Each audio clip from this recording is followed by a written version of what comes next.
All righty, everybody. Welcome to the Divisional Week Tier Maker. And all I got to say, Douglas, why do we got to talk about this last week's football? Why? That's the good question, Stu.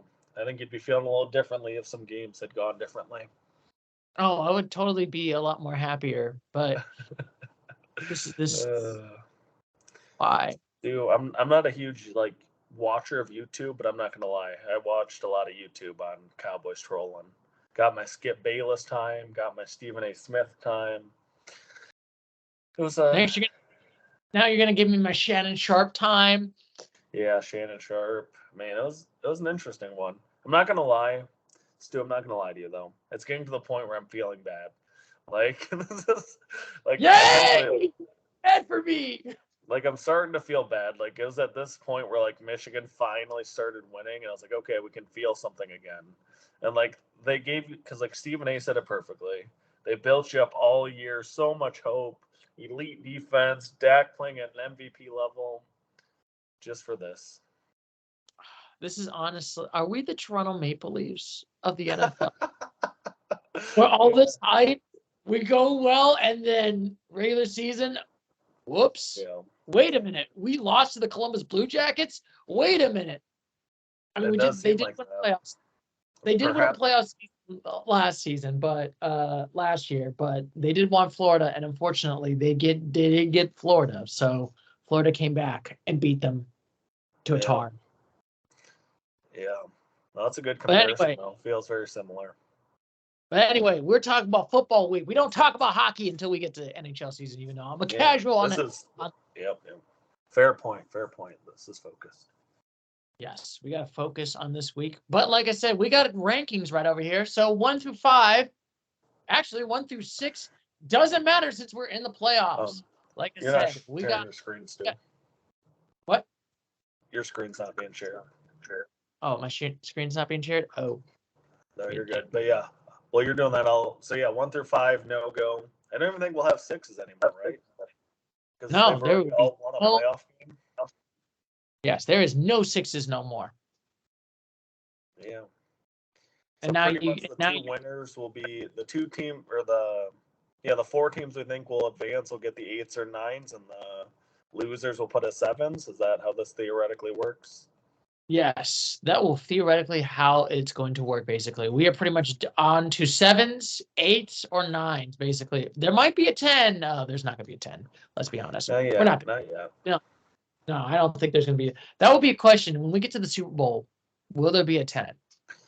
I mean, if it's somehow like Baltimore versus Tampa Bay, maybe. I'd feel pretty confident. Or if it's like San Fran, I don't know. I mean, I'm not going to say Houston, though, because Houston, that team scares me a little bit. That team looks good. I'm loving C.J. Stroud right now as the QB. Finally, an Ohio State QB that actually is good. I find myself rooting for CJ. As a Michigan fan, I'm like, dude, I just love good play. I don't care where you went to college, you're in the NFL. Ball out, man. It's so fun to watch. Seeing him put up, he had a 98 pass or QBR. That's the highest. It was just unreal how good this guy is against the number 1 defense in the Browns. Unreal. What a guy. What a player. Now, I guess besides my saltiness right now on the Cowboys, Douglas, what was your thoughts on this week's football? You know what I think my loser of the week was, Stu? Competitive games. Out of I forgot 6 games, 1 was a close game. And it was your Lions. That was the fun one. And everyone else was a blowout, terrible game, not really fun, or just the Cowboys just collapsing. Yeah, I'm more excited about the recap and the matchups than the actual games that happened. I quit watching some of these games because they were just blowouts, or I didn't really pay that much attention because it was pretty obvious who was going to win. The weather obviously had some impacts, but I was a little bit bummed at the amount of blowouts. I think every game was double digits. I think the closest might have been the Cowboys at 16 points. I think the Cowboys won by 16, the Bills won by 14. It's just man, oh man, all double-digit wins except one game. And that one, they gave up 26 in the first half, but we don't, like I said, we will talk about it when we get to talk about our eliminated teams that did not make it to the post, that only were one and done. So we'll start out with the first eliminated one, the Brownies. We gave them a 7. We both literally thought they were going to make it past this round and play against Baltimore. But CJ Stroud just said nope. And the Houston defense just said, give me some 2 pick sixes back to back. That was cool. Yes. So, Douglas, what was your thoughts about the Brownies season as a whole and also their loss this week? I mean, first thought is I feel weird because, like, part of me feels like the season's a disappointment because, like, I just feel like this team should have went further. It's like my immediate thought is one of, like, kind of bummed. Like, this is a really good chance to, like, win a playoff game and make a run. And, like, because I read an article that was saying that the Browns will be really competitive next year, cap space, all that stuff. But, like, me and you both aren't sold on Deshaun Watson. Like, it would have been nice to see Flacco make a run. Like, so I'm bummed for the Brownies. Like, I feel like it was their fans deserved a little bit of a competitive game at least. Like, just to get blown out like that, and it was a huge disappointment. Yeah, this is a huge disappointment for the Brownies. I feel like out of the 6 teams in the caps and like the teams that got eliminated, I think the Browns are in the worst situation just because of cap space right now. And you're paying Deshaun this amount of money. Like, I feel a little bit conservative on the Brownies because it's like you can't get Amari Cooper and Nick Chubb and all these players because they're all going to get paid. Somebody has to go. Yeah, it'll be interesting to see their offseason because I was also reading that I didn't realize how hurt they were. Like, I guess their 2 starting tackles were out for the season. Obviously, Nick Chubb out on week 2, if you remember that. Yeah. So it was. I mean, they were banged up. So it's like part of me is like an incredible job just to get to the playoffs, but then there's a part of me that, like, I kind of felt like preseason even I kind of liked the Browns to potentially do something. So I don't know. I'm just kind of left feeling like bummed. Like, Myles Garrett disappeared the last month of the season. Like, this defense just kind of like semi-collapsed. I mean, granted 2 pick sixes, but like you expect Cleveland to be able to like slow down CJ Stroud, not have him literally be almost like perfect. Mm-hmm. So you can't help but feel bummed with all of the mistakes and just getting blown out like this. Yes, it's just not been a good, like I said, it's a good season. You did exceed my expectations, Brownies, I thought they were not going to make the postseason. There were some people that did, and those people were right, and I was wrong, unfortunately. But it's going to be good. I don't know if they're going to make it next year. I feel a little bit worried. Well, their division is just brutal. I mean, you have Joe Burrow coming back and that whole team. You have the Ravens, who might be the best team in football. And I mean, we still the Steelers that are, we still the Steelers. And if you got the Bengals that come back, if they can kind of be back to 100% and don't injure Joe Burrow. Yeah, like that division is rough. Like, if you put the Browns in whatever, like the NFC South, heck yeah. I mean, they're going to be a 12-win team fighting for a 1 seed, but they're in the AFC North, which is just a brutal division. Yeah, and unfortunately, Flacco is out, just like the Brownies are out this year. Now, I guess I should say before I go, is Flacco going to be a Brown, or is he going to go somewhere else, or is he done, or his career's done? I mean, I think he did enough to secure maybe another job. Like, I'm trying to think of a good fit. I mean, depending on who gets to coach where. I mean, he might even be a good Brown, like just have him as a backup, Like, it's been shown throughout the year how important a good backup is. And I mean, the rookie they had, and they tried another guy out and they just didn't work out well. Yeah. So I'm just like, maybe you just sign him as your backup though, let him kind of mentor Deshaun a little bit, just like a good veteran player that plays the right way. Maybe he helps out Deshaun a little bit. Like, I don't know. I'd like to see him play though. I do. I mean, like I said, I wouldn't mind Flacco to be honestly the starter and not Deshaun, but yeah, you don't pay a dude $50+ million a year to sit on the bench though. I always say it, I feel like Deshaun, and I agree with one of my podcasters, Sean Opinion Sports, and he kind of talks about it. I feel like Deshaun was kind of like that rich kid that got inherited a lot of money but didn't have to work for anything, you know what I mean? And that's what I feel like Deshaun Watson is. You gave him $150 million. He never earned that. Well, I mean, because, he played great for some point in Houston, but then it's also, like, with all the scandal, and then, like, it's so guaranteed that, like, I don't know, whatever. It's not a good contract. I mean, I think they know it, like, the NFL knew it at the time. I knew it at the time. I was like, what are you doing? Like, could you imagine, Stu, if, like, let's just say the Browns drafted C.J. Stroud?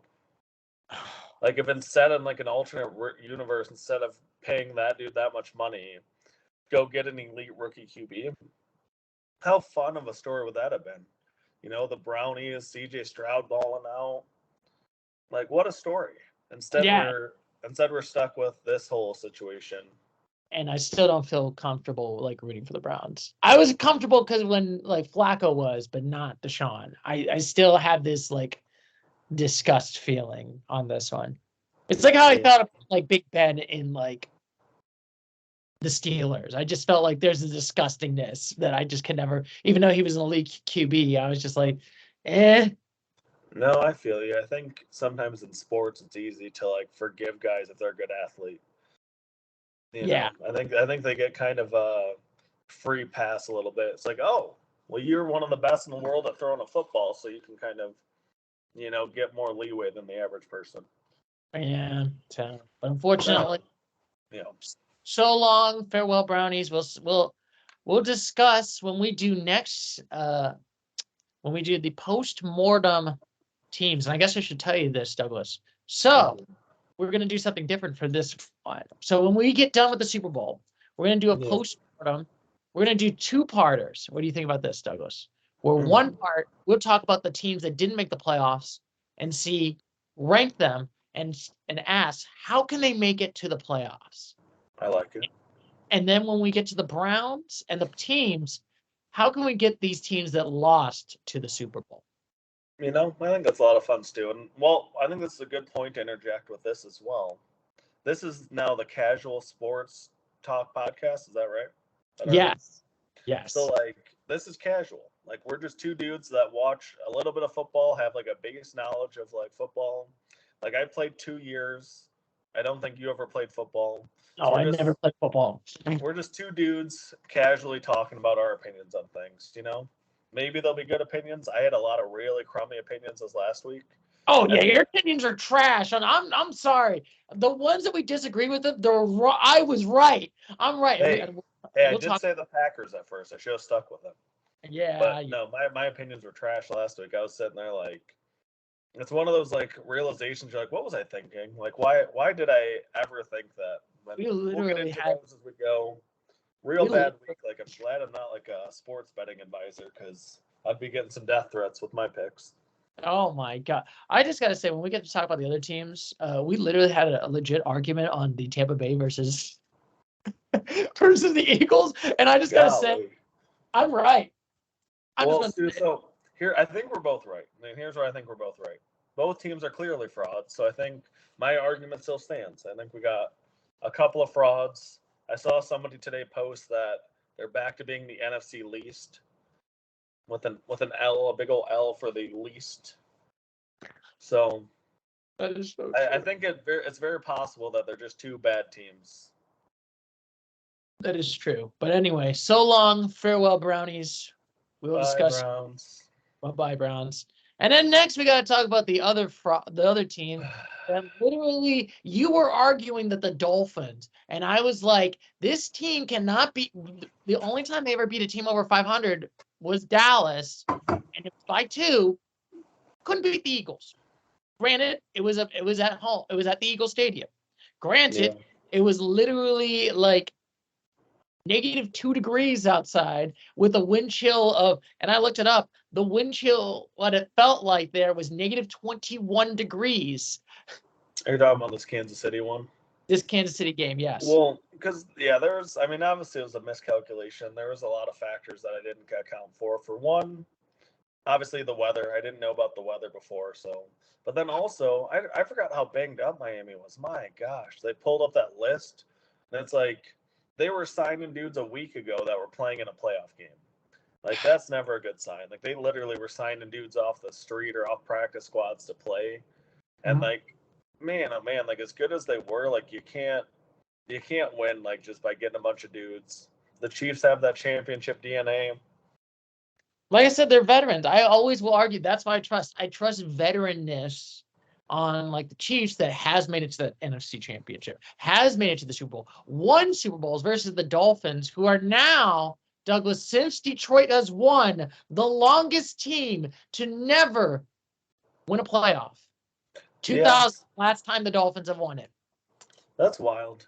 I mean, I thought that this would be their year. I mean, obviously, 3 weeks? Literally, this is what's so crazy to me, too. Is in a 3-week span, like there's so many epic collapses this year. In a 3-week span, this team went from you win this game and you're the 1 seed to you didn't even win your division. Oops, my bad. To you didn't even win your own division. To you're the first like day out of the playoffs. Like literally possible 1 seed 3 weeks ago to you're sitting on the couch. Like unbelievable collapse. Granted, I mean, obviously they played great teams. I mean, you play the how can I think? You play the Ravens, Baltimore, badly, if I remember correctly. Yeah, they got destroyed by Baltimore. They lose to the Buffalo, and then they lose to the Chiefs. So it's like 3 elite teams. But if you want to be elite, do you know what you got to do, Stu? Win fucking games. Win games, dude. You can't. I don't care what your excuse is. Did you see Jason Kelsey leave their podcast the other day? Oh, really? Well, apparently it was really funny too because I was just thinking about this. So Travis called out Jason for making excuses for Philadelphia. He's like, "Choo choo! Looks like the excuse train has entered Philly," and Jason just like got upset by that and like they needed to start filming the next day because he didn't like. But like I feel like that's where Miami is too, where it's like, here comes the excuse train. We had a hard schedule. This that. Oh no! Who cares? Who cares? You know what? The Chiefs had like they literally just did not look good, and they came back and won. So what's your excuse? Well, exactly. Like you had a hard schedule. People got hurt. It's the NFL. That sucks. I don't think Tua's that guy. Like now this is a good question. I should ask this because I was listening to the Nightcap podcast with Richard Sherman and Ocho Cinco. You should listen to this. They actually do they talk about it right after the games. You know what I mean? And they had a discussion about what do you do with Tua? Do you keep Tua for next year? Because like I said, his contract's up. Or do you trade him? Yeah, I mean, I know for me personally, I'm trading him. And that's just a casual, like not knowing the ins and outs. I'm like, man, if you can trade him and go get yourself an elite rookie QB, go trade him and then trade up to like get a first rounder. Like, my goodness, like, could you imagine? Like, I just feel like this team could do so much. Like, but then just like watching Tua, like Tyreek keeps saying he's the most accurate QB he's played with, but I just don't see it. No, like I feel like he's always missing throws. Like every time I see him, he's sailing a throw. He's not particularly athletic. Like there's not, like Justin Fields, like whatever it is, like he's getting better at throwing and he has upside as a runner. And like he's like I feel like with Tua, you can just figure out how to beat him and then beat the Dolphins. Yes, I just feel like the Dolphins. I mean, at least they're not the Dolphins now. I mean, I used to joke, and when they were bad, they were like, "This is the Dolphins. They're just so bad." But this is like, I mean, I feel like if I wouldn't hate it if they did keep Tua, but I do think they need to get more better weapons and all that stuff. See, but that's what's hard though, because I agree. Like, I won't be mad if they do, because I would understand that. But I feel like this is kind of like the Pete Carroll one, where it's like you just got to really do a deep dive and. But, like, you have Tyreek Hill, who's insane. You have Jalen Waddle. You have Mike Gesicki. You have, like, 2 elite running backs. Like, if you can't win with that level, like, you put up 7 points. Like, I could get if they lost a shootout like Buffalo. Like, Like 3 years ago, Buffalo loses whatever that shootout to KC, but we're all like, "Oh man, the Buffalo's so close." I feel like the Dolphins are further than ever. Like I've just like watched them. I don't have that level of like optimism where it's like, oh, like you knew Josh Allen was going to take that jump, you know, and like you just had confidence that team was going to build, and like next year was going to be even better. And like, granted, it's still playing out, but like this Miami team, I'm just like the 3 best teams in the AFC who just got smoked by 3 straight weeks. Like, so you're at best the 4th best team in the AFC. Unfortunately, you are now, for the Miami Dolphins, you're now heading to the Dolphins territory. I mean, maybe I shouldn't say Dolphins, but they're the mid Dolphins. How about that? Yeah, I mean, I think so. Like the Miami mid Dolphins, they're just mid. Or it's like South Park said it: "F you whale, F you Dolphins." F you Dolphins. Oh my God, your and Andrew had a funny video where you made fun of the Dolphins, and in that episode they were playing against the Kansas City Chiefs. Oh, that's funny. Oh, so it's like, oh, that's perfect. So fortunately, Dolphins. I just got to say one thing before you go. F you, Dolphins! You're out. Your season's done. Peace. No. Yeah. All right. Normally I'd be like, Douglas, this is your opinions.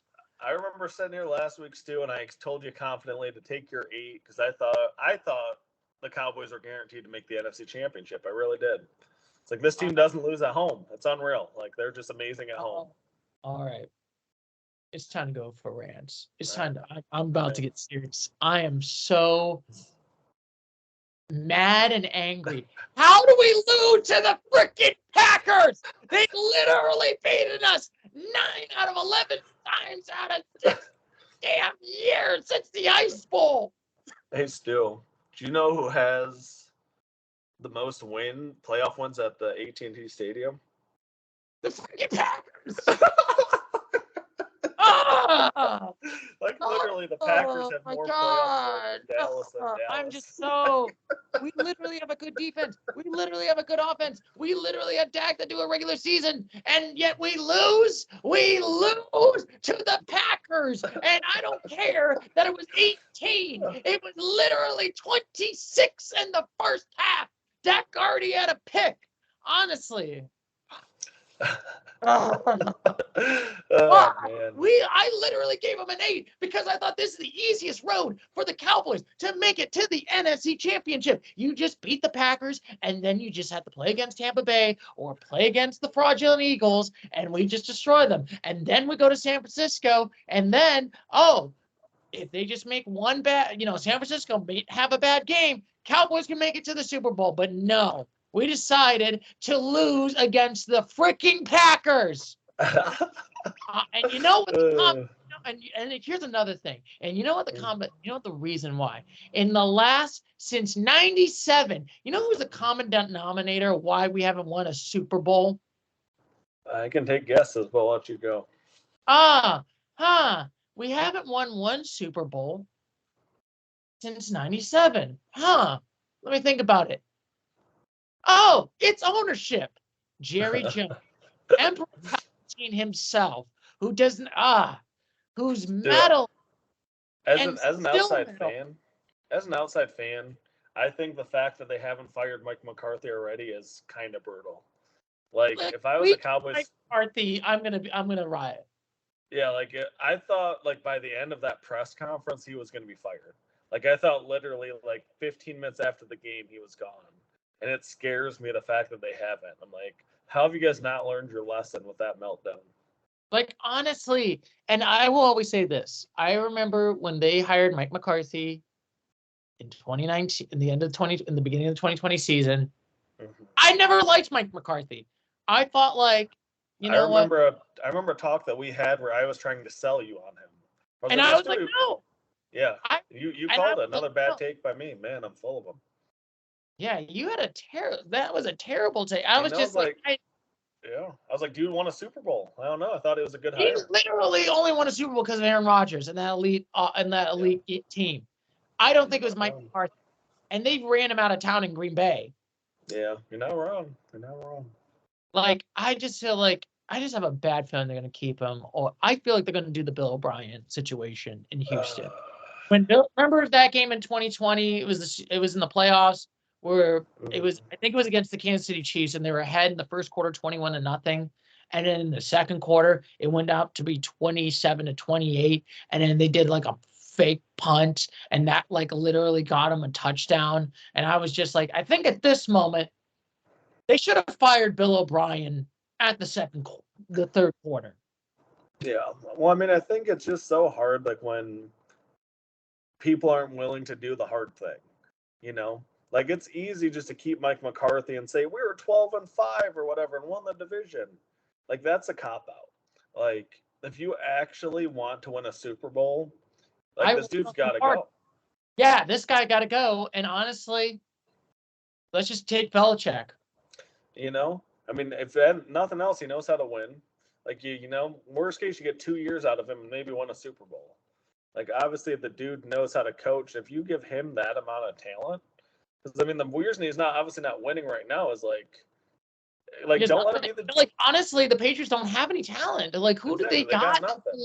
Not Juju Smith-Schuster, not Ezekiel Elliott, not Mac Jones.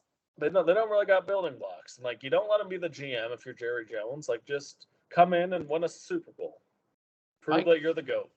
Like I honestly will say this: does the owners of the Kansas City Chiefs does he meddle with Andy Reid? Yeah, probably not. No. Like did Robert Kraft ever meddle? Just saying. Well, that's the thing too. Is I think it's just genuinely like he oversteps and like.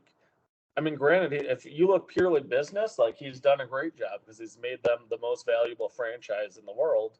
I mean, good for him. He literally made it. He bought the team for $500 million in 1989, and it's now worth $3.5 billion. We'll say like it's an amazing story business wise, but like as a GM and like a professionally ran franchise, like y'all got to evaluate because like whatever the hell you're doing isn't working. Like this ain't working. Like honestly, this ain't working. If we keep Mike McCarthy, I think we honestly deserve it. We just want mediocrity. Like this was like a team that I was genuinely scared of, and just to see them get embarrassed, and like Mike McCarthy comes out and says they're not ready. How the hell do you play a playoff game and say that you're not ready? How are you not ready? Who's not ready for a playoff game? You literally had to play against the Packers, who barely got in. Granted, they did better in the second half of the season, but still. But that's just really bad coaching. How do you not have your team ready for like an NFL opponent? Like the Packers went there and studied film and everybody was ready. And then what were the Cowboys doing? Are they just sitting there like looking at their rings? Like are they counting their rings before they've won a game? Yeah, you don't count their rings, and you don't count that we won. Like we're guaranteed the Super Bowl. Like it's cool for fans to say guaranteed win, but when a player does it, it's like, dude, win the game. Like don't talk about the game after. Yeah. But the Cowboys just weren't prepared. They weren't in a good headspace. They weren't ready. Dak just seems to like crumble in the playoffs. It was just all around like it was a complete organizational meltdown. That's how it felt. Yeah. Now, this is a good question we should talk about secondly. Yeah. Dak's contract's up this year.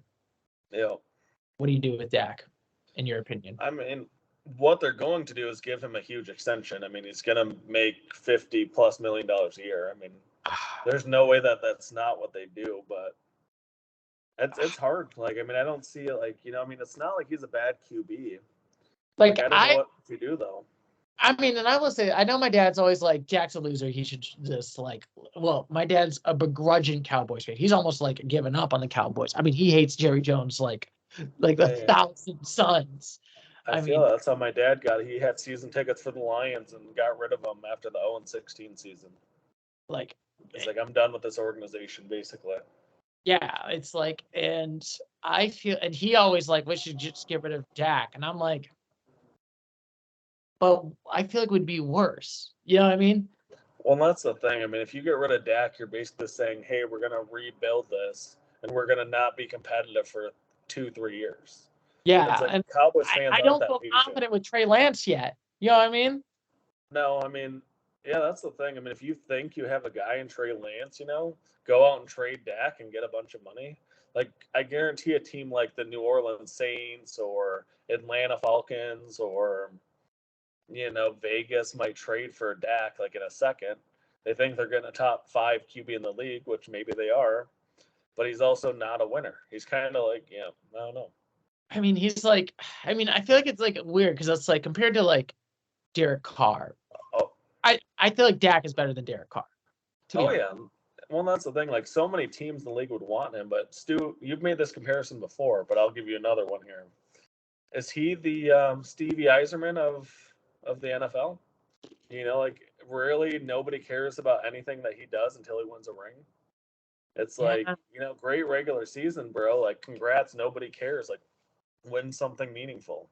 Yeah, honestly, I always say that's the only thing that's, no one really cares about the regular season. I mean, I will even honestly talk about this. Doug, are you going to talk about the flag after the Lions loss against the Cowboys? I mean, not now. Like, it has no impact on the world. So, I mean, I always like this fable. It's a really simple, silly one. But have you ever heard of like the little farmer fable, where he's basically this farmer's son he gets his son a horse, and everybody's like, wow, that's so nice, like he's gonna be able to ride and explore and everything, like, and the farmer just says, we'll see. And then the son falls off and breaks his like leg, and they're like, oh, that's terrible, and he's like, we'll see. And then like a month later they go to do like a draft, like a military draft, and he can't go off to war because he's injured. And the whole point of the story is basically like, you don't know how it's going to finish, so like don't kind of get mad about those types of things. Oh my goodness! It always reminds me of the helicopter. It's always reminds me of the story about like someone needs to get rescued, and it's like, don't worry, I'm gonna have Jesus to come and help me. And then there's a boat.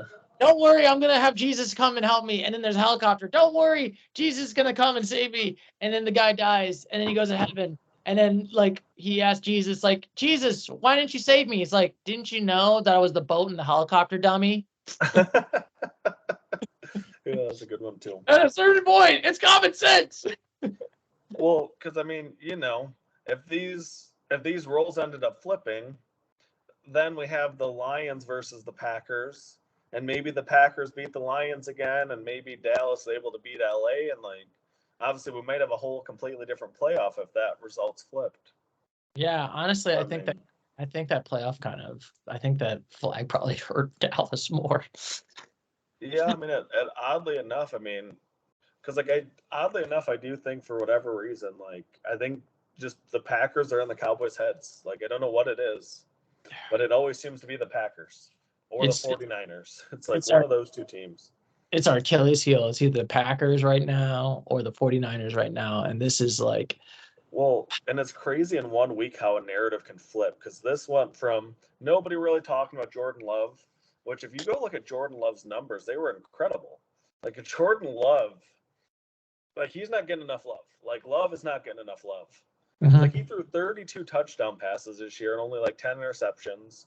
Like, he had one of the better QBRs in the league. Like, he is actually already a really solid starting quarterback with a bunch of like young receivers. It's a scary team. Mm-hmm. And like now, like everybody's saying how great Dak was, and now all of a sudden overnight, Jordan Love's the future and Dak is washed. Yeah. So I feel about that. Like, it's just insane how quick one game can flip two dudes like entire narrative on their career. It's just so frustrating on that point. It's so frustrating. It's like this season's a waste. This is probably the worst season. I mean, this is the most upset I've ever seen Cowboys fans. Like, like it's always like oh man, that sucked. But like, this feels like true misery, and like, this feels like you're sitting there like, what do we have to do? Like, what lengths? Who do we need to sell our soul to get a playoff win? I literally will sell 5 of my souls and my future children for Cowboys to get a Super Bowl at this point. Jeez. Hopefully Stewart's future children do not see this. Yes, hopefully you did not see this, so don't worry. But I just feel like it's just, I literally gave them an 8. And they're gone. I mean, I gave them a 8 too. Like, I didn't want to talk about the Cowboys because you were like begrudging 8, and I was like the excited 8. I was like, gosh darn it, he's right. This team is nothing other than an 8. Like, I feel like this is the easiest road and I think it's more frustrating because this was the easiest road for the Cowboys to make it to the NFC Championship. Compared to like the other 2 years where it's like, all right, we got to play against the 49ers at 49er Stadium and then to lose. Yeah. We would have to play against, if we win this game, we play against Detroit, and that might be a tough game. But I mean, the Cowboys would be favored. Yeah. I think it would like be fair. That's what's so beautiful about the NFL though, is because like now with just like the way the seating works, the Lions get the easier game than the 49ers. It's like with just like how these seedings work, the Lions get a 9-8 team. Yeah. How cool is that? Good. Good for you. Well, I guess for the flag giveth, the flag take it away, unfortunately. Hopefully the Lions can beat the Bucs again, and then how cool. We'll get to the Lions later though.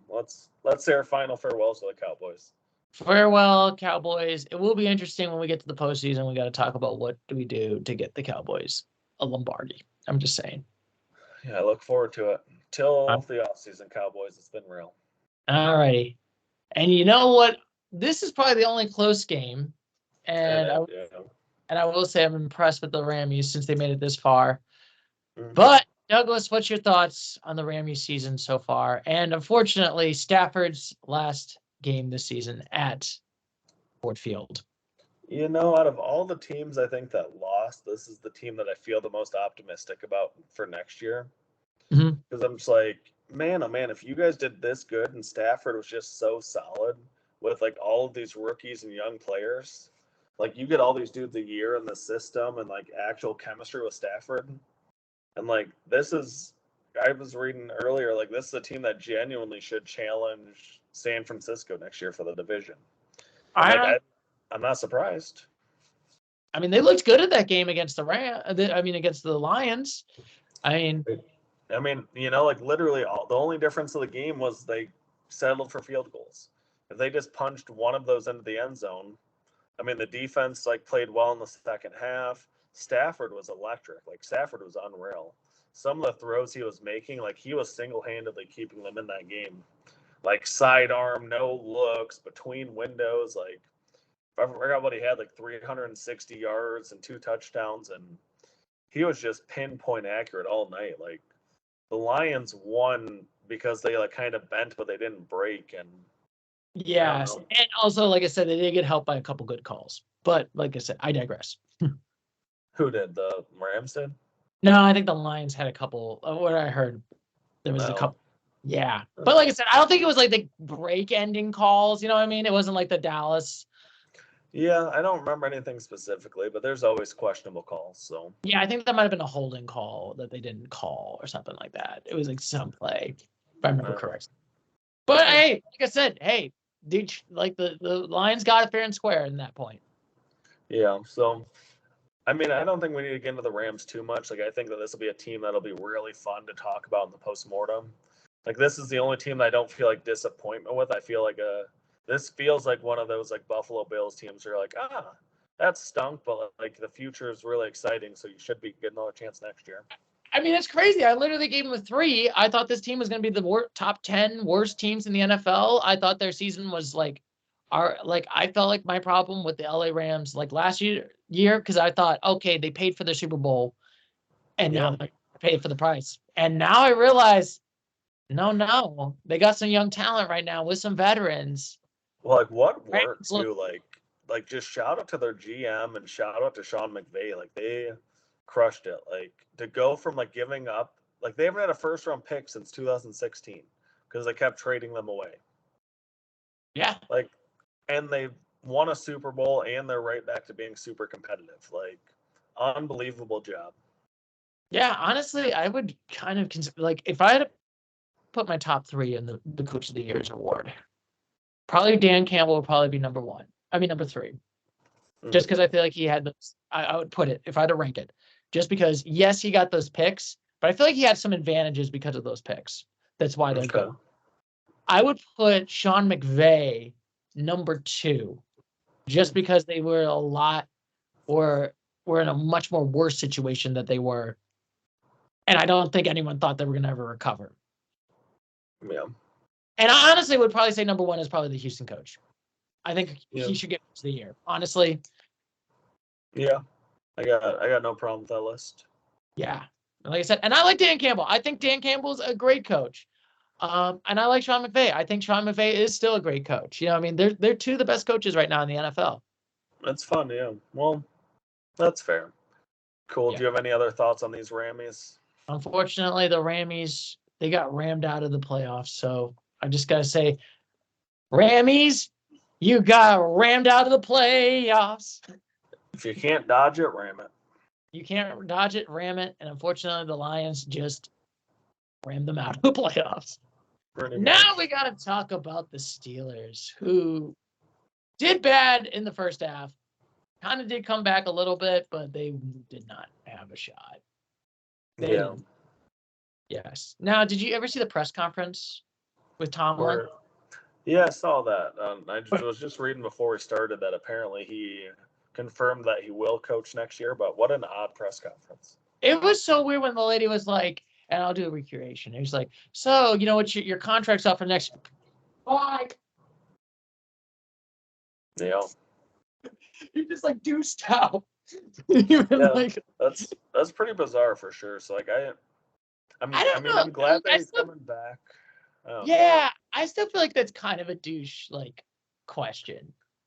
Yeah, no, I think so too. Like I think it's so hard because we live in this world of such instant gratification that's like a team just goes through like a gut-wrenching loss or like just like the reality that their season's over and that's like, so what's next? What are you doing next? It's like, dude, let the dude process for a little bit. Yeah. Like, I feel like these reporters just don't give people time. They want an answer. Oh, you just got your heart broken. Now, what's that like? It's pretty rough. Yeah. It's like the second worst moment of your life.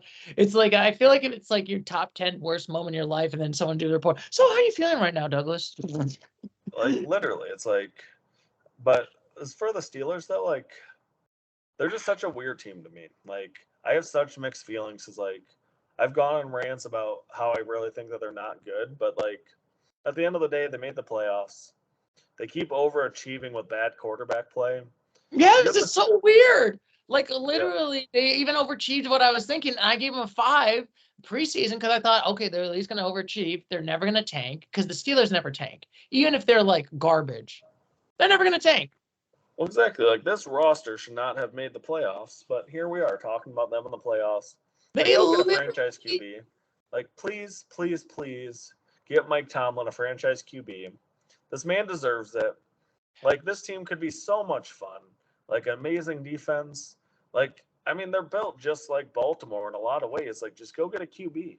Like, you guys beat Baltimore this year twice. Yeah. Like, you beat Baltimore twice this year. Like, go get a franchise QB and be an actual threat to somebody. Like, nobody's shaking at Mitch Trubisky or Kenny Pickett or Mason Rudolph. Like, nobody's like, oh my gosh, I can't believe we have to play against, Mitch Trubisky. Like, no, that's not true. Like, go get a franchise QB. Yes. I just feel like for the Steelers, it's just like, now this is a good question. I know they're going to keep Tomlin for another year. Should they keep Tomlin for another year? Upon thought, like, I think my opinion stays where I'm like, I think it's the right choice. I think it's more the QB, like, than the coaching. Like, he can get the most out of these dudes. Like, this is not a playoff roster, I don't think. But he did a great job. I feel like the problem is, I think and this is my opinion why I feel like the Steelers are in, like, they're in this mediocrity, but somehow made it to the playoffs because other teams collapsed, the Jaguars. My problem is I feel like that they're going to think this is a successful season, and I don't think this is a successful season, in my opinion. Yeah, man, that's what I'm saying. Was saying earlier with, like, teams sometimes are scared to, like, rip the Band-Aid off, and, like, this is a proud organization, kind of like the Red Wings. It's like the Steelers feel like the Red Wings from, like, 2016. Oh yeah, just make the playoffs, but then it's like nobody, like, even the fans are not even, like, happy about it because it was like, this team's not that good. Point of pride just to simply make the playoffs, but it's like we're a far more proud organization than a team that's content with just making it. Like, this is a team that I think football's better when they're, like, competing for Super Bowls. Like, go get a QB. maybe J.J. McCarthy makes sense in Pittsburgh, middle of the first round draft pick. Yeah. Maybe you can like go get a Midwestern guy. That would be good. You know what I mean? That would be a good, I think that'd be a good fit. I mean, Pittsburgh's built like Michigan. Like, they have a decent run game, good defense. You got T.J. Watt. Like, I don't know. But I feel like, for Pittsburgh right now, I mean, they're doing, like I said, they did okay, but I'm just like, and like I said, I always said it before, I have a bad feeling they're going to think, this is a successful season. We didn't have a losing season. That means we don't need to change the culture.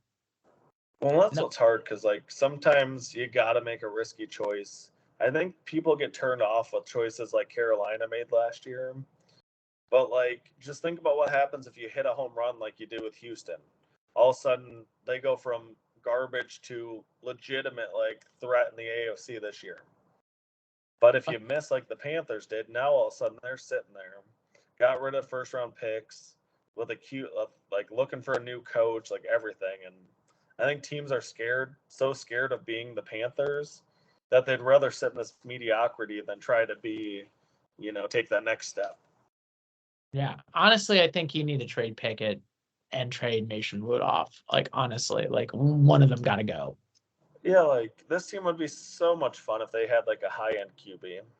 Yeah, like So, and Grant, I understand people love Pickett when they picked him because he was from Pitt. He's a Pittsburgh native. We want the local boy, but this kind of been more of a failure so far, the 2-3 years of having Kenny Pickett.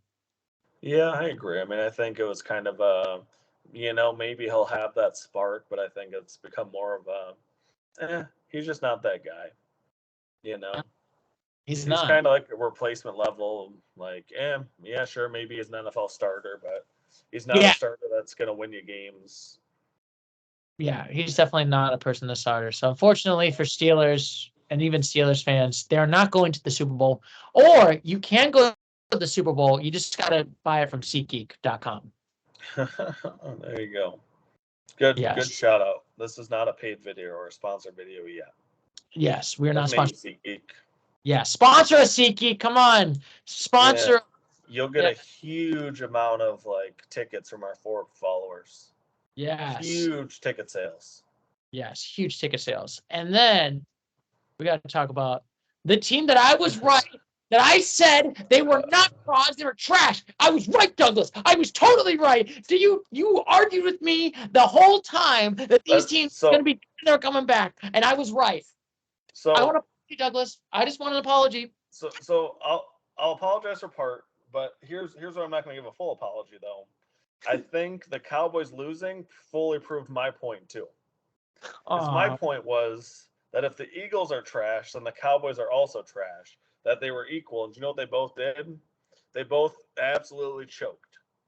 So, like, I still think that they're both equally trash. So, like, I will apologize because I was defending the Eagles more than I should have. They're clearly garbage. They fell off a cliff. Biggest choke job. They're like the second team in NFL history to have won 10 or more games. They were sitting at 10-1, to have a 10-1 record or better, and then end up losing 7 games.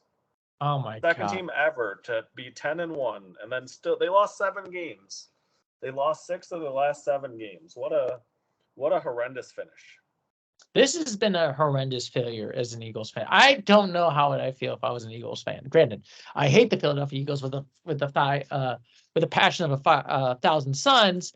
But if I'm like an Eagles fan, this is a complete failure of a season. Oh yeah, I mean, if I'm an Eagles fan, like the Super Bowl loss last year hurts more. I know it sounds weird, but it's like maybe that was their best shot. Like it's kind of one of those things where like maybe this would be a competitive team for 5-10 years. Jalen Hurts is young, like, and then they did this, and you're kind of like, man, do they already have like a huge culture issue? Like Jason Kelsey's probably retiring. No, he's just officially retired. I heard it as of today, a couple hours ago. He is officially done. He is now. So yeah, Jason Kelsey's retiring. Jalen Hurts isn't really stepping up to lead. Their defense was atrocious. Like, oh my God. Like, I was just thinking about how. I watched this game. I was just like, It got me thinking about how bad Matt Patricia is. I was like, what are they coaching? Baker Mayfield look like Patrick Mahomes. Oh my God, it was just unbelievable. Like, they made all these receivers look like Tyreek Hill because they just couldn't tackle. It's like, what are they doing? Tackle. Like you're a National Football League player. Hit someone. Yes. Like they're playing scared and just like bad angles, bad tackling, bad wrapping up. Like there was a play where they stopped the running back 3 yards short, and then the one Eagle tackled the other Eagle to let the guy spin out of it to get a first down. And you're like, if that doesn't sum up a whole season, I don't know what does. That sums up the whole season right there. That sums up the last tackle, like make the tackle. Like I just been like honestly, I feel like this we may and I agree with you, Douglas. And I know you talked about Patricia. Patricia should never coach any NFL team. My gosh, how did he get the starting gig there? I'm like, how did he get the starting gig? They kicked him out of New England. You had to deal with him for 2 years. I think today's theme is Doug's bad takes. Like I was excited when we got Matt Patricia. It's like he knows the Patriot way. We're doing things the right way. What a garbage hire! Like my God, that was the coach basics. I literally was laughing. I was like, oh my God, they didn't learn from Detroit, Philly. You didn't learn from him. My God, like it was just so hard to watch. I'm just like it felt like I was watching a bunch of college players. Like I don't know what they were doing. Like those shouldn't have been long touchdowns, and they just whiffed on every major tackle. Like it was embarrassing to watch. Like I'm a fan of like good fundamental football, and like it was just so annoying to watch. Like they could have been competitive if they just played basic strategy, tackle people.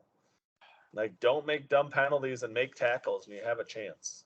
Like honestly, like this is I honestly say out of the if I had to put for the 6 teams that are eliminated, I think the Browns are in the worst spot. I honestly might put Philly at number 2. Just in that sense. Yeah, I that might be a fair take. Like honestly, I thought this team would eventually figure it out, but to get beaten down like that, like the Buccaneers put up 9 points last week to make the playoffs. And then you let them drop 32 on you and like just run all over you. Yeah. Like they weren't prepared. They weren't well coached. Like it just looks super dysfunctional. Like they need a reset, which makes no sense. They started 10-1. I thought they were going to be an elite team, and then they just sucked. Now, to be fair, and I was always arguing with you, Douglas, and this is why I was like, oh, I felt very worried about giving them. I mean, I gave them the 9 preseason because it's like, hey, this is Philly. They look really good. But in the regular season, I did not feel comfortable giving them that 9 because I was like, this team is barely beating the bad teams. They were barely beating Philly. They were barely beating New England. They were barely beating Washington twice. Hell, they lost to the Giants once, and they literally should have lost to the Giants twice if the Giants didn't lose that game. Like, I just did not feel comfortable right there. And I knew, granted, Tampa Bay was not a good team. But I just had a bad feeling that Eagles were going to blow it. And you know what? Honestly, and I'm going to say this, the Eagles not making the NFC East division probably screwed over the Cowboys because if we played against Tampa, it wouldn't be this bad. Yeah, and the Cowboys would have smoked the Buccaneers. I honestly think we would have beaten the Buccaneers, and then we probably would have been deja vu over again, and we lose to San Francisco again. Probably that's what happens. See, but then at least in that world, if you're a Cowboys fan, you can live with it. Yeah. Because, like, I think losing at San Francisco is respectable. Like, losing at home to Green Bay, like, that one's just not cool. Like, you know, at least, like, win a game and, like, show that you're a decent, I don't know, whatever. Let's get back to the Cowboys. We're on the Eagles.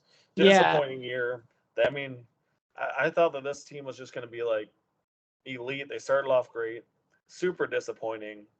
I think they might, I don't know what they're going to do this offseason, but they got to do some soul searching. Yeah, honestly, probably this might be the most disappointing. I mean, you could maybe argue the Jaguars. Yes, but they're like a 7. You might also argue the Cincinnati Bengals. But like I said, they got hurt a little bit. They did have a stumble. They did get hurt, and they couldn't recover at the end. But I'm probably putting Philly at the most disappointing of all of those teams. Yeah. I mean, I can't argue with that. Like, I genuinely thought this team would figure it out. Like, I thought we'd be seeing some of that championship DNA we saw from the Chiefs. And, like, when things got tough, they just gelled, but they just collapsed. Yeah. Like, it's like there was some pressure, and they just absolutely collapsed. Yeah, this might be the worst collapse, I would say, of the post. Oh, God. I mean, Cowboys, that'd probably be number one. But maybe like a stretch of fives. This is probably the Eagles. Even you're tired about talking about these Eagles. But I honestly, it will be interesting when we talk about next year for 2024 season. I have a feeling they're not going to make the playoffs.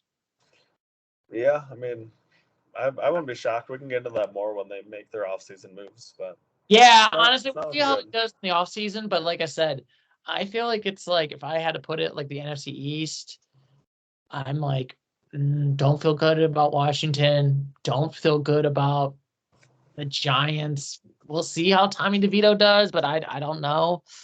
Eagles, I feel like are going to go down, and then I feel like the Cowboys we'll see how they do if they fire McCarthy. If they, God forbid, keep him, I think they're just going to be in that same mid spot. Yeah, I agree. Well, yeah. Goodbye, Philly. It was real. Goodbye, Philly. And you know what? I got to say one thing. Die, Eagles, die. Your season's done. Anyway, we got to talk about the two teams that are going to play against each other. The teams that made it. We got 8 people to rank 7 or higher. Like I said, there might be 7, 8, or 9. I don't think there'll be any 10s. We'll start with the first game. That's going to be the 3:00, the 4:30 game. The Texans versus the Baltimore Ravens. Yeah. All right, Douglas. We'll do the same thing we did last week, where we get to pick.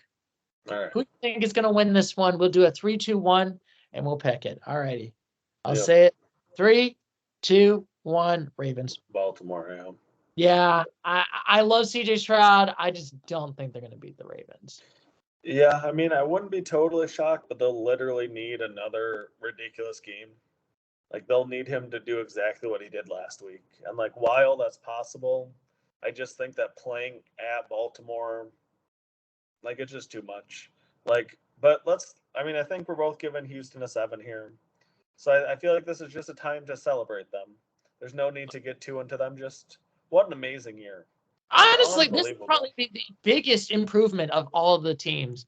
That was like, I literally thought that they were like a 2 in the regular season. I had no expectation for CJ Stroud. I thought they were going to be in a dumpster fire of his organization. Last year, if I remember correctly, they fired their coach after 1 year. Yeah, which that doesn't make any sense. They got a rookie coach, a rookie QB, and they're just crushing it. I mean, Nico Collins looks amazing. Like, the whole team's just clicking. It's really fun. Like, I don't know. I'm amazed. Like, every time I mildly count them out or say, like, oh, yeah, CJ is going to be a rookie like he is. And he's like, you know what? I'm just going to go not throw interceptions because I only threw 4 on the year. Yeah. Or 5 or whatever it was. Like, he's playing amazing. Good for you, Houston. Well earned. Good for you, Houston. I am really impressed. Even if you go out, like I said, this is probably for Houston. This is like, hey, we made it this far. This is like fun. We're playing house money at this point. You know what I mean? And if they're on the poker table, like, hey, I got house money, so I'll like make some bets and stuff because it's like, oh, if I lose, at least I get to go home with money at this point. But if we win, if we like get like double aces in the cards in Texas Hold'em, we're in a great spot. I mean, I think that's exactly what it is. And like, it also, oddly enough, makes them that much scarier. It's like, at this point, Houston is going to do everything they can. Like, they're not, I think all the pressure's on Baltimore.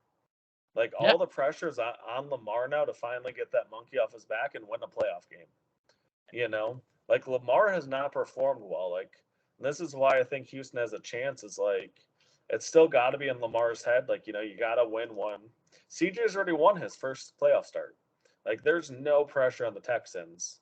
It's, you win, amazing. You lose, you had a great year. Like, nobody in their right mind could be disappointed with a Houston loss in this game. Yeah, and now if I'm looking at the spread right now, so the spread is for the divisional round right now. So Baltimore has about 7.5 points and 81.7% for them to win. Yeah. It is crazy. Yeah. I mean, that sounds pretty accurate. I mean, while there's a clear path here for Houston, I don't know. I don't see it like realistically happening.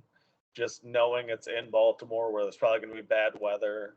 Like if it was in Houston, I'd say, okay, I like your odds, but it's Let me not. check the Baltimore weather. I can actually look it up. Look at that. I got the weather.com apps right there. Shout out for providing us the weather. Yes. Thank you. Shout out for the weather. Look at that.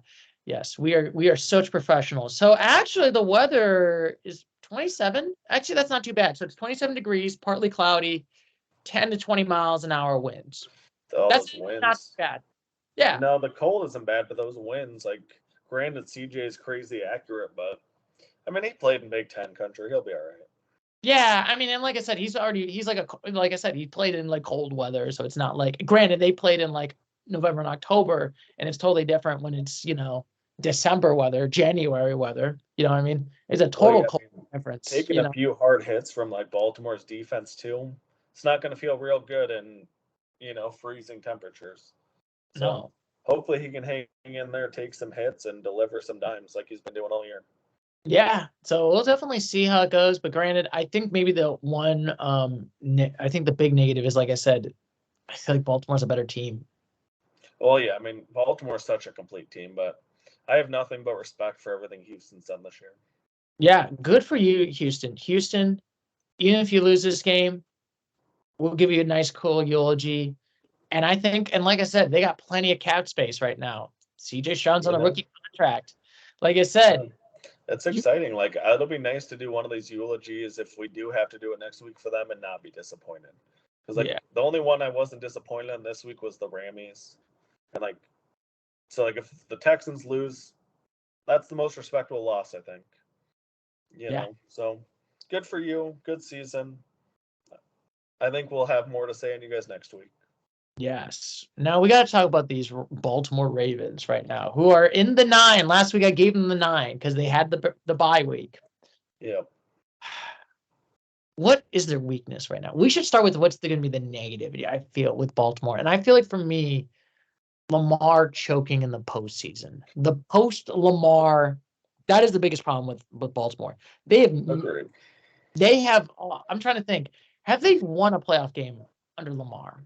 I know they never made it to the AFC Championship under Lamar.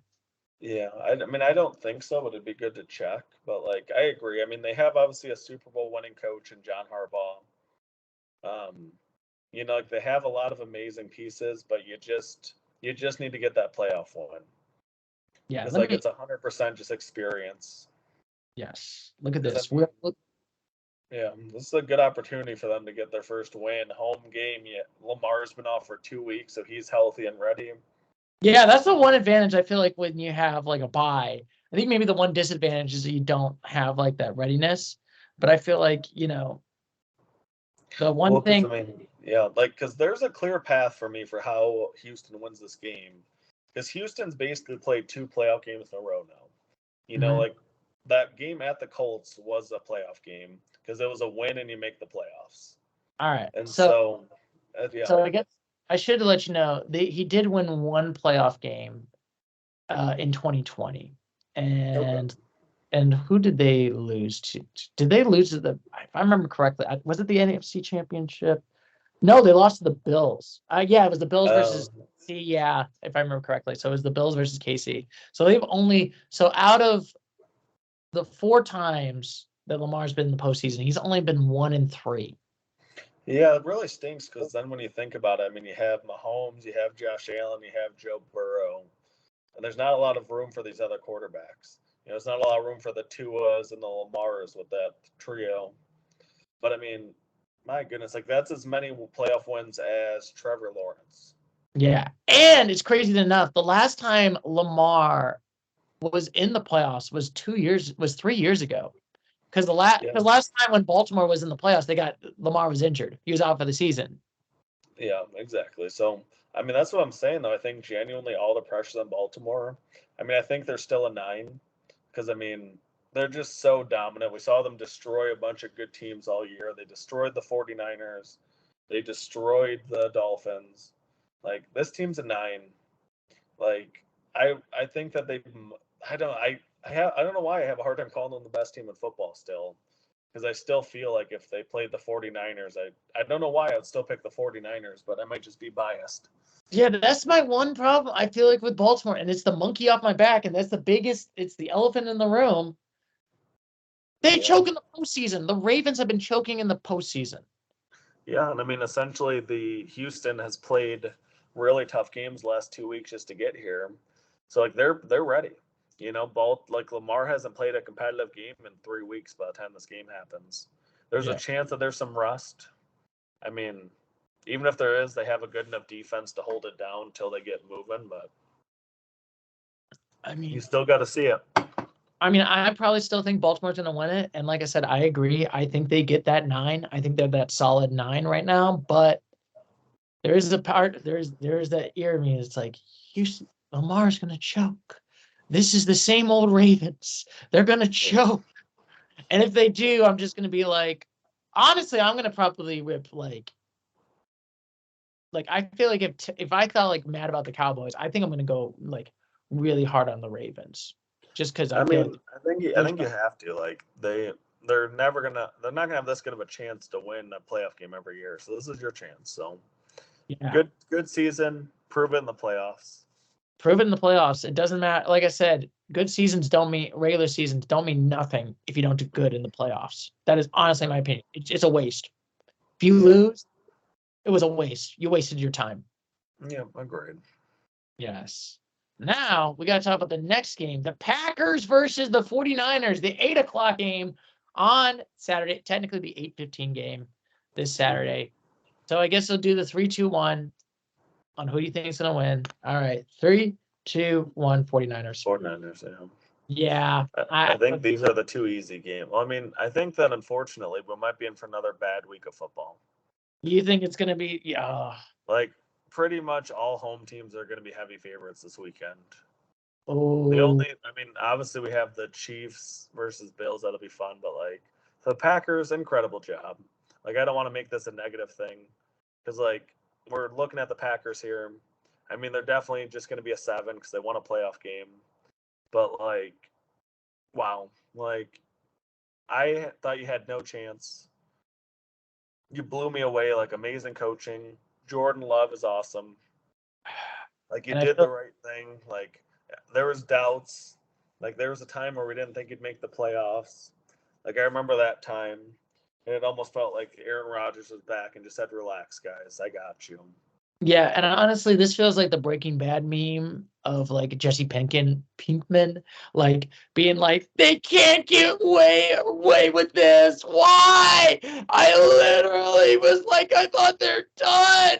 They get another good QB. Why? You know, I mean, it just really speaks to their organization. Like, amazing. Like I thought that, and this is so funny. I thought the Packers were going to be the 1980s Packers, where they were just a joke post Lombardi, like that. If you probably don't know about it, Doug, post Vince Lombardi to like Brett Favre, they were just like a complete disaster. Like they were shelled themselves basically. Well, yeah, I mean, as a fellow NFC North fan, it's so frustrating to see the Packers like just get rid of one of the greatest of all time and then just be just as good. Yeah. It's like, what is this? Why is this life fair? Like, this is going to be the Lions' best chance. If somehow the Lions and Packers end up playing in the NFC Championship game, that'd be fun. But like, oddly enough, like I don't know, like I'd have such a hard time with that game because like nothing would suck worse than losing to Jordan Love and the Packers. Oh my! Could you imagine if you're a Lions fan? They're gonna play at Detroit, and it's the NFC Championship. Like thousands of Lions fans cheering, roaring, and then you play an egg against Jordan Love and the Packers. You know, that one would sting. Like losing to the 49ers, I would have no problem with. But like if we lost at home, I couldn't imagine what it'd be like to lose at home to the Packers in a playoff game. Can you speak on that, Stu? Oh, it's a pain. It's a pain you never want to endure. It's a pain that only Lions fans have only dreamed of when they were terrible. It's there's worse spots to be for sure. Like we've seen 0-16, but I was watching a video before we started this on it was a Bears fan doing a video of like, gosh, the only thing I have to look forward to in January is the Packers losing. And then it was just a video of him watching the play and just getting increasingly depressed that the Packers somehow are doing it again. It's like this just isn't fair. Life ain't fair. Why? Why? It's not fair. I mean, this was the only game in the world that I would have rooted for the Packers, and I hate to say that. Like No! I wanted the Packers to win still. No! But my gosh, I don't want them to win anymore. No! If you guys can lose, go take an L. Go get embarrassed by the 49ers, please. Honestly, like, I would love if the 49ers just destroyed them. But there's a part of me that I'm like, if they beat the 49ers, I will at least feel okay with that loss. Because it's like, okay, that was at least a good Packers team. If they get smoked and just embarrassed, and it's like the Cowboys game, I'm just gonna be like in such despair. Yeah, that's a good point too. So, I mean, I'm just incredibly impressed with how the Packers have come together. Like from a team that I didn't think realistically deserved a playoff shot to a team that I'm genuinely scared of. Pretty remarkable turnaround. So. And it will be interesting when it's like you're going to have the Bears are going to be good. You're going to have the Packers that look like they have an elite QB. And then you got the Lions with all this dead cap and they have pieces and like a bunch of players, like a bunch of people like, hey, you should come play in Detroit now. You know what I mean? We're legit. Like the NFC North is going to look really scary. Like, I mean, I think in the next 2-3 years, it's the best division. Like, I think the AFC and NFC North are the two hardest divisions. Like maybe the NFC West, like if Kyler gets back to form and you still got the Rammies, you got the 49ers and the Seahawks, like that's a good division too. Mm-hmm. But my goodness, like especially if the Vikings like also like get Kirk Cousins back and get a couple of pieces, and you're like, who's the weak team here? I don't know. Who is the weakest team? But like I said, maybe my positive is like, they do look impressive.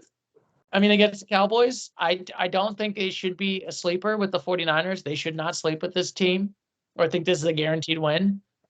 I mean, because this is another one too where like it feels like there's a possibility. Like, granted, but like we've seen teams that if you can get into like Brock Purdy's head, I mean, he'll make mistakes. So, no, this will be good. Like, this is a game too that's just so weird that these two QBs are both like their second and third year in the league or so. Yeah. Like that's just bananas. And it's going to be interesting. So tonight's game it's actually good as the weather forecast right now. Mm-hmm. It looks like it's going to be 52 degrees low. But winds up to 5-10 miles an hour, but it's going to rain, 90% chance of rain. And it looks like it's going to be near 1/4 of an inch. Mm. Well, both teams can run the ball well, so we'll see how this affects the game. This is going to affect the game. This is going to be the interesting part, like we're going to put it. But like I said, we agree. Packers get the good 7 right now. Not an 8. Stu, we're on a good pace here. We're going to be done at like an hour and a half or so. This is exciting. Look at that. We don't have to talk as much games now. Isn't it crazy? Good. Now we got to talk about these 49ers. They look, like I said, they had the week off. They didn't have to. They had the rest of their players. Yeah. Like, can Brock Purdy make it to the NFC Championship? They made it twice. Mm-hmm. But the one time without Brock Purdy because he got hurt. Yeah, I mean, they're obviously going to be heavy favorites to do so. Like, can they? Should they? Absolutely. Will they? Probably.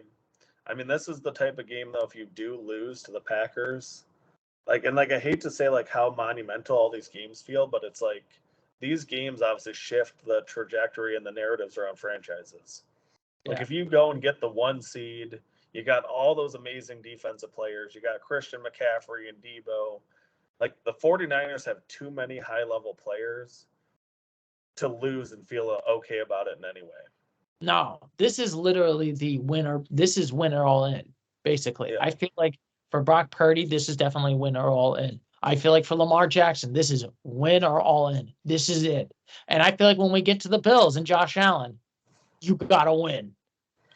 Like there's a lot of teams that there's a lot of pressure on. I think the 49ers are like kind of how we're talking about all the pressures on the Ravens. Oddly enough, I think all the pressures on San Francisco. Because like you haven't done it yet. This might be your best chance. Like get it done. Like like nobody wants an excuse. Like all the chips are lined perfectly for you to make the Super Bowl. Just don't mess it up. Like honestly, this is the easiest one because I feel like you are better than the Packers. You are better than the Lions. No, sorry, Douglas, but you are better than the Bills. I mean, honestly, yeah, you're better than the Buccaneers. Like this is gonna be. Yeah. This is the easiest road for them, and this is your chance. I think this is their chance. I'm gonna give them the 9 for right now, and I agree. I think they're gonna go to the Super Bowl right now. But I feel like I'm like so far in the spread. So there's there's more for this one, for the betting is 8.5 spread right now for the 49ers right now.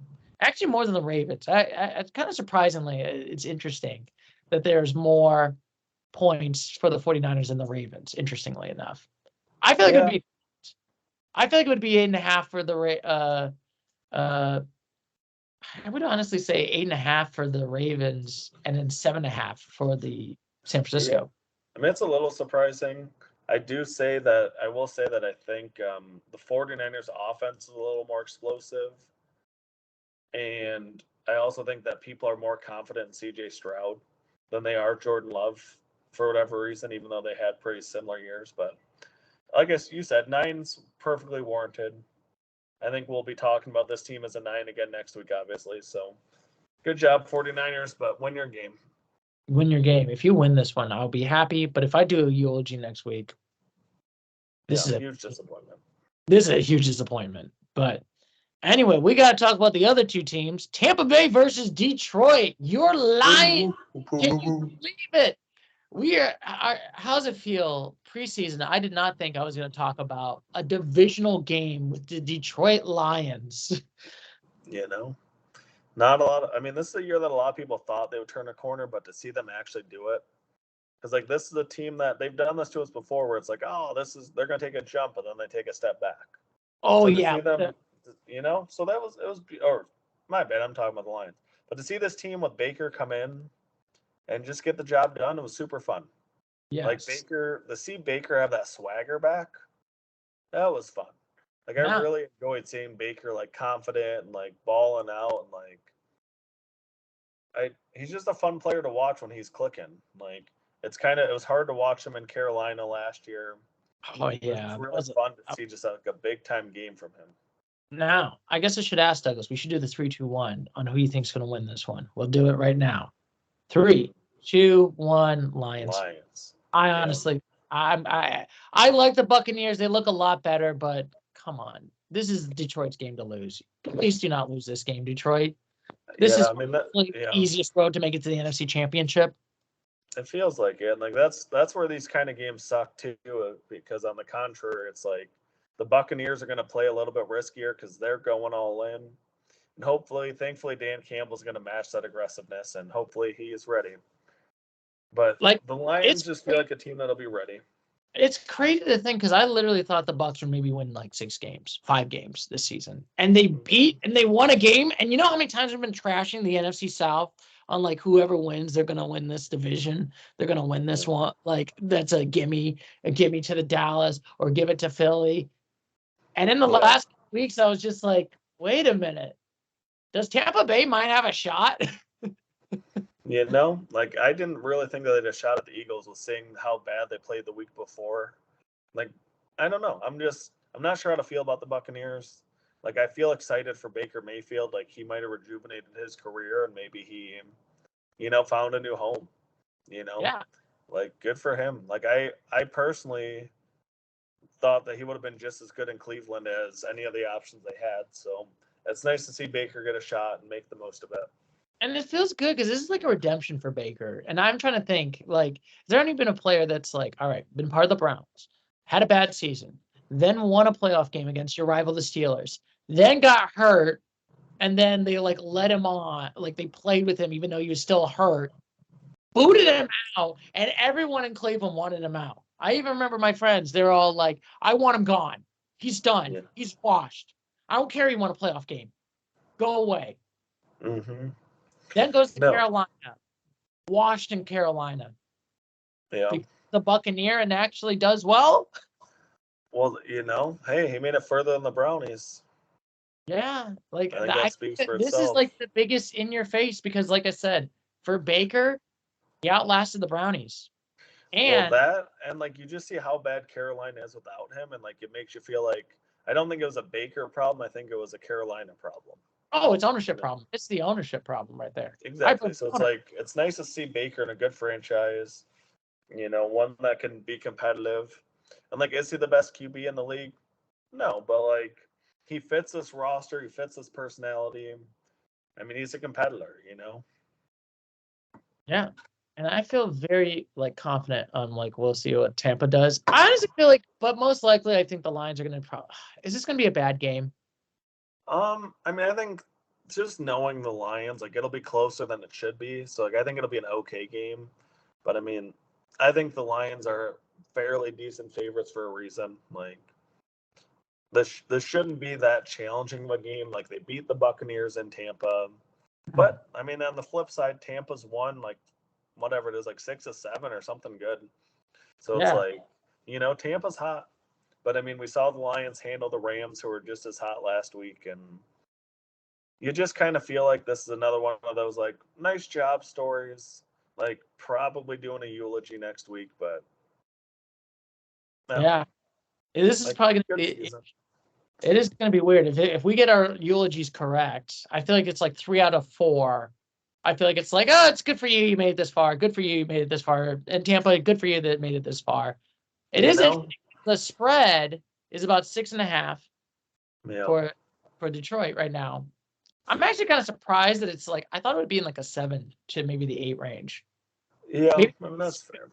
Maybe just because I felt like maybe they're just kind of like a little bit confident. And honestly, the percentage right now, matchup percentage, what would you guess? Predictor? I feel like I looked and I thought it was around. Oh, I don't remember. That was around like 57 to 60, somewhere in that range. 2.5 for Detroit. Yeah, I'm not surprised by that. I mean, these two teams faced, and it wasn't all that good of a game at the time. But to be fair, that's like a long time. That was like, okay, so I remember it was in October. Yeah, it was a while ago. Yeah, that's October 15th, and I feel like that's a different, you know what? That's a totally different like team. Yeah, see, I have mixed feelings though, because didn't the Buccaneers just get destroyed like 2 weeks ago? Like, or am I just making that? Because they snuck into the playoffs with their win, but like, I feel like they just got destroyed by New Orleans like not too long by ago. 10 points. They did lose to New Orleans by 10 points. Beat the Jaguars. Beat the Packers. That's actually more now. Yeah, that's a good one. Beat the Buccaneers and then lost the Colts. Well, that's the thing. Like I would honestly, if I had to pick this game, I would pick the Buccaneers plus 6.5. Because like I think the Lions will win another like 2 or 3 point game. You think it's gonna be a close game? Yeah, like I don't think I still think the Lions will win. Like I think it'll feel very similar to this Rams game, where it's like the Lions will be in control most of it, but like they won't pull away at any point. Yeah, I mean it's gonna be interesting. We'll see how it goes right there. But like I said, Buccaneers, if you do pull the upset, honestly, I don't know how I feel. I don't know how you feel in Detroit if this happens. Well, I mean, I feel like I have like weird feelings because like granted they're the favorites, but like I think at least me personally as a Lions fan, like anything at this point is just like icing on the cake. Like, will it be disappointing? Heck yeah, if they lose. But like also just to win the division and get a playoff win just feels like such a monkey off the Lions' back. And I'm like, this is just like house money at this point. Like, do we want to make the NFC Championship? Of course. Will I be disappointed? Of course. But like I wouldn't be as disappointed from a like objective standpoint as I would if I was a 49ers or a Ravens fan and they lost. Or a Cowboys fan right now. Exactly. Like there's lots of worse teams to be like spots to be in. Like it'll kind of be like oh man, like good story for you, Baker. I don't know. I hope we don't have to think about that though. Yeah, hopefully we don't have to do no Lions eulogies, Yeah, not yet. We're not ready yet. Yes, and now, like I said, I feel like for Detroit, and this is like my opinion right now, this is their easiest way to make the NFC Championship. Because since the Cowboys collapsed, you have the easiest road to get to the NFC Championship. Yeah, I mean, other than obviously the 49ers, but yeah. I think the Lions feel like an 8. I mean, I'm glad to say. Agree. I think they're the 8 right now. I think they look good. I just feel like there might be a shot that they might lose the Buccaneers, like a maybe like in that 30% range. Yeah. This is Detroit's game to lose.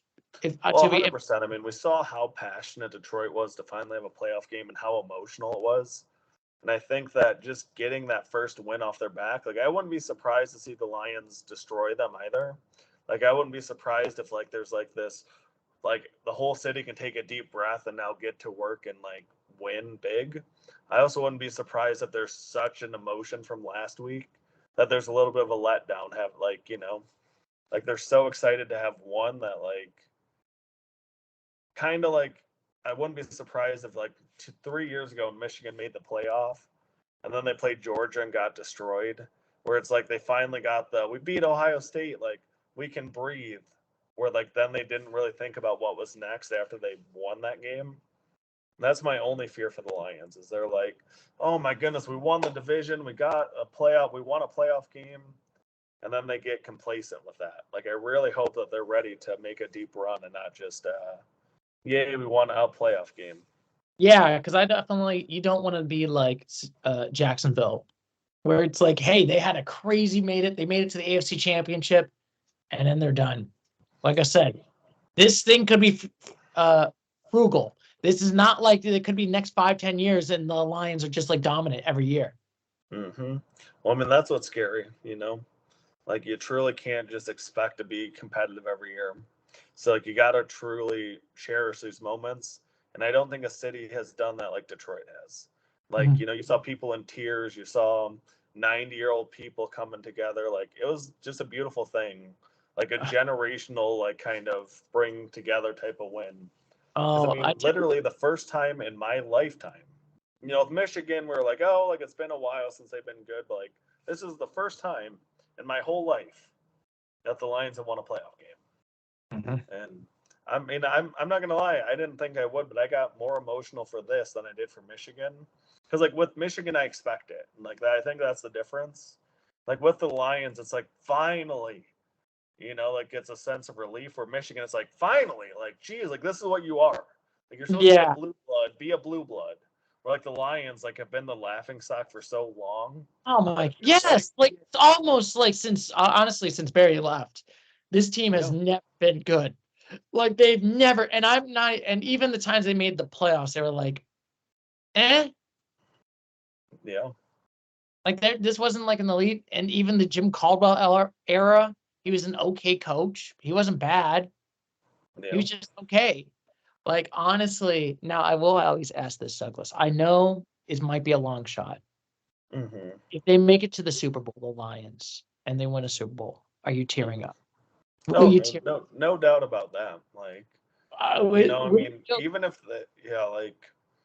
even if they just like win the next game, like there might even be like a small amount of tearing up just because everything that they do now is historic. Everything is like they haven't won 2 playoff games, I think they said, since 1957 or something ridiculous. Like my dad wasn't born. Yeah. Like if they win this game, that's literally something that they haven't done since my father has been alive. It's wild. It's exciting. It is a great day to be a Lions. I mean, this feels like after 2 decades of just being mocked at. And the 2000s where you're just a joke of the NFL, basically. If we were probably doing tier makers, we'd probably give the Lions like 1s and 2s. There was a lot of down years. So to see them finally like as one of the better teams in the NFL, even if it ends with a loss to San Francisco, it just feels good to finally like have very positive things to say and like be able to like point at Detroit as like a wow, what a fun, gritty team. So yes, I'm excited. You are proud to be a Lions fan instead of like where like I joked like where every Detroit fan was a begrudging Lions fan. Now I feel like this, and I always say it like my joke with my stepfather, and he's been a Lions fan for so long, and I always tell him this. This ain't your dad's version of the Lions. This is the new Detroit Lions. I'm excited to say that. Hopefully we can get rid of that phrase, same old Lions, and they like develop into something special. So yeah. I'm excited. I always say trademark that. Honestly, Ford family, Detroit, put that in there. This ain't your dad's Lions. Hell yeah, that would be a good one. But yeah, I feel I have a hard time getting excited for the Lions because they've hurt me so much. So I'm not gonna get too excited. I'm gonna like feel the pride, like feel like yes, we did it, and just I guess I'm gonna kind of protect myself from the potential that they do choke. Yeah, I honestly feel like the Lions are kind of in the same spot as like what happened with the Bengals a couple years ago. You know what I mean? Yeah, where they had a long, like, haven't won a playoff game since '89. Really were like called the Bungles for such a long time, and then you got a good QB, and then it's like, wait a minute, we made it to the Super Bowl. Hey, that'd be cool. Like, I definitely would pick San Francisco to beat them if they got there, but also just the way and the heart the Lions play with. I don't think I'd be shocked to see the Lions, to have a chance at going into San Fran. I mean, it would take a lot of things bouncing right, but hey, wilder things have happened. Hey, wilder things are happening. Maybe we'll have maybe this might be the craziest part. We will do a season recap. How are you going to feel talking about the Detroit Lions? Why did they make it to the Super Bowl? That would be a good time, Stu. I hope we get to enjoy that together. And honestly, Douglas, I will say it, quit with the Michigan hoodies. You need the Detroit Lions hoodies. As long as the Lions are going, it's Lion season. Yes! Let's do it. Let's do it. Now, anyway, we will talk about the Lions since we're done. Now, we got to talk about these two other games. This might be the closest of these ones, and I think we might agree on who we're going to pick on who's going to win the championship. So we'll do a 3-2-1. All right. You think we're going to disagree? I think we're going to disagree. So we'll see what's say. All right, we'll do 3, 2, 1. Chiefs. Bills. I knew it. I knew as soon as you said that. I knew where you were going. I just have a feeling that the Chiefs might do it. I don't know. And that's valid. I think it's one of those games, and like kind of like we've talked about with all these teams with pressure.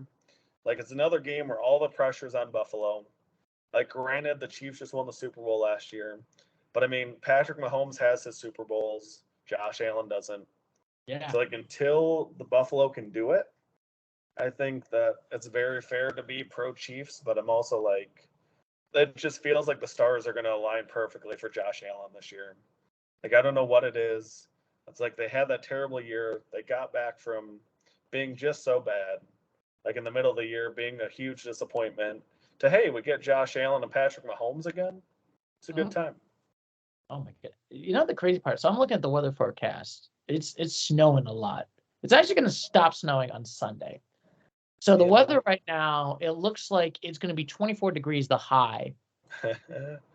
It's probably going to be around like 20, probably 22, 23. But only the wind is about 10 to 15 miles per hour. That's actually not too bad. No, it's not. It's one of those games where like, I don't know. I don't like it could go either way. Like this is easily the most exciting game, I think. And like it's weird. Like the Chiefs are a defensive team. Like how they made this pivot is unbelievable though. Like to go from like just a high flying offense.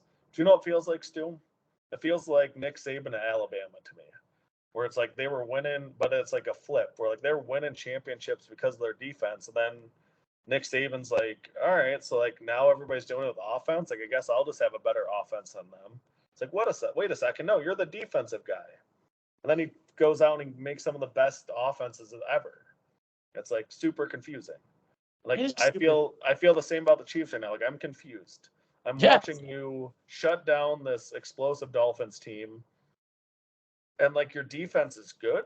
Your defense isn't just good. Your defense is like championship level good, perhaps. Pretty wild.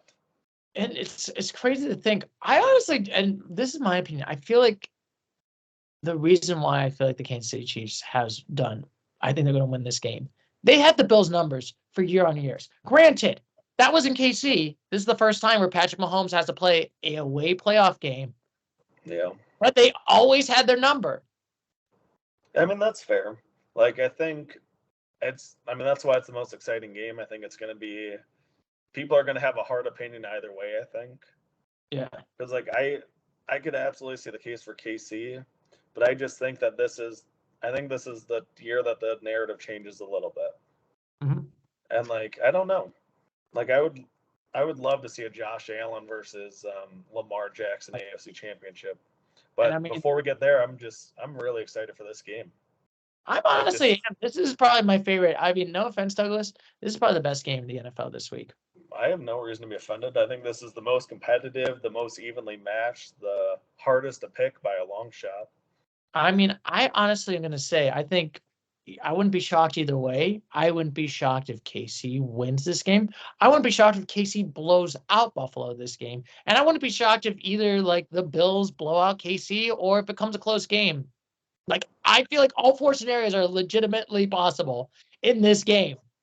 See, and those are my favorite kind of games because it's like, obviously we know both teams can handle the cold. The Chiefs just did it last week. Buffalo just did it. I'm like, KC has this is going to be an easier cold because, like I said, it's only going to be 22 degrees. Yeah, so, I mean, there's a lot of things to like right now. I mean, granted, I was a little bit down on Kansas City, and I think I still am just because I'm not sold that their receivers can catch yet. Mm-hmm. So, like, I still personally like Buffalo at home. I think if this was in KC, I would pick KC.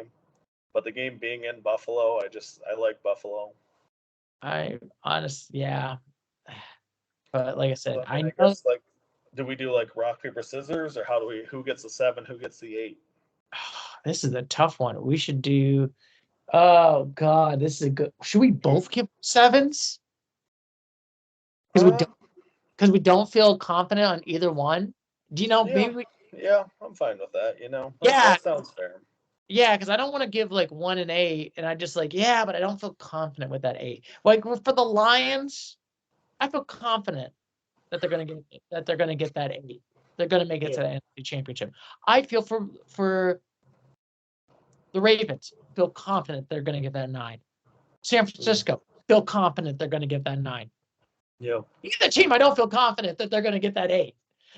Yeah, no, that's fair. I'm fine with a couple of 7s. I think that's a good way to end it with the best game of the week. I mean, if we can just throw the 7s on there, and I think for Kansas City, that's really my only thought is like, Mahomes is a winner, Andy Reid's a winner. Good job changing your defense and like becoming a good defense, because like it'd be nice if you still had that level of offense that you've had in years past, but like who cares? You're winning games. Yes. Now, this is going to be the interesting part. What do we should talk about? I think the one thing I will say when we talk about Buffalo, since we already gave both the Kansas City, my only concern with Buffalo, Casey has gotten their number whole time. Yeah, I mean, I get that. Totally makes sense. Josh Allen has never beaten Patrick Mahomes in the postseason. I know they beat them in the regular season. Mm-hmm. But it's a totally different animal. I mean, it'll be a good game. I think for me personally, I just look at Buffalo as like one of the hottest teams in the league at home. Like, they got a nice playoff win. They kind of got some momentum. Like, they've been essentially playing playoff games for weeks. Because, like, they could have missed the playoffs. But you know what they did? They went out to Miami. They won their division. They've won at Kansas City. Like, they've had just lots of big wins. Like, we almost counted them out. And here they are sneaking all the way back up to the 2 seed. Yeah, good for you, Kate. Good for you, Buffalo. You made it this far. There was one point we gave them a 4, if I remember correctly. Like, I did not feel. And it was just out of like, how did they keep losing? Like, they just kept losing games they shouldn't have. But, like you said, it's not about how you start the season. It's about how you end it. And there hasn't been a team with a stronger ending than Buffalo. Yeah. I think that's probably the one positive I'll give in Buffalo. They had a strong ending. They had to fight to get to this 7. They had to. They literally had to fight. Granted, maybe they didn't have to fight much in the Steelers because the Steelers were pretty bad, but still. But still, it's still the NFL. You still never know. Weird weather, who knows? But that's going to be the game of the week for sure. Glad they're saving the best for last. And at least, hopefully, they're not going to postpone this game. For goodness sake, did you ever see, I will say the random tangent, did you see like the weather, like there's like videos of like the weather forecast. It was like a local news anchor for Buffalo, and it was like really bad. Like I would not want to drive to work, like bad. Yeah. You could barely see the car. Yeah, no, I mean, I'm glad they postponed it because, I mean, it was one of those games where it's like, I don't know, like I'm glad it's just the way that they did it, but don't do it again. Like, let's just get this game on time.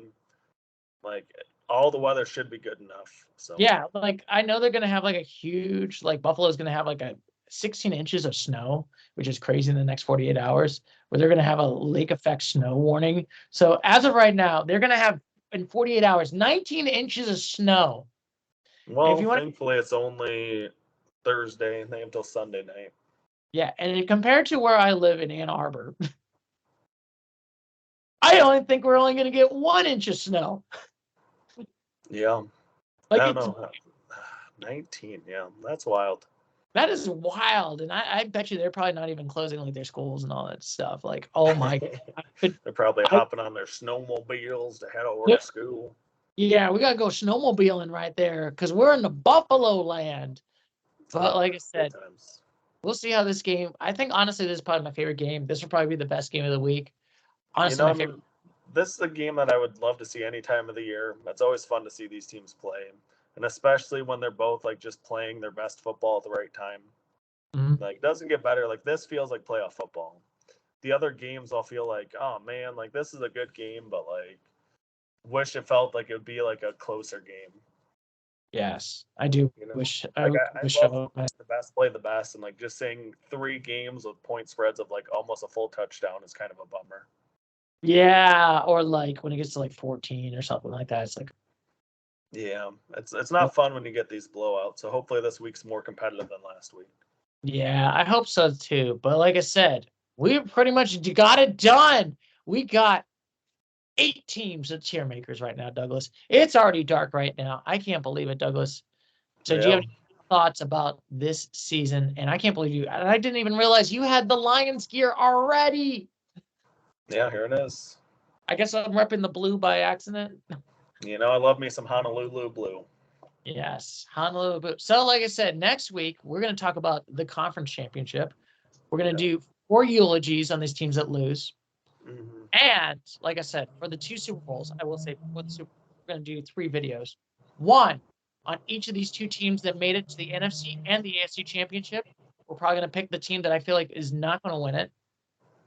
We're going to do their season, why they made it to the Super Bowl. And then we'll do 1 final tier maker. And then we're going to be ready for the postseason, baby. The postseason tier maker, where, like I said, we talked about, we're going to talk about the teams that didn't make the playoffs and how can they make the playoffs, and all the teams that did make the playoffs and how can they make it to a Super Bowl.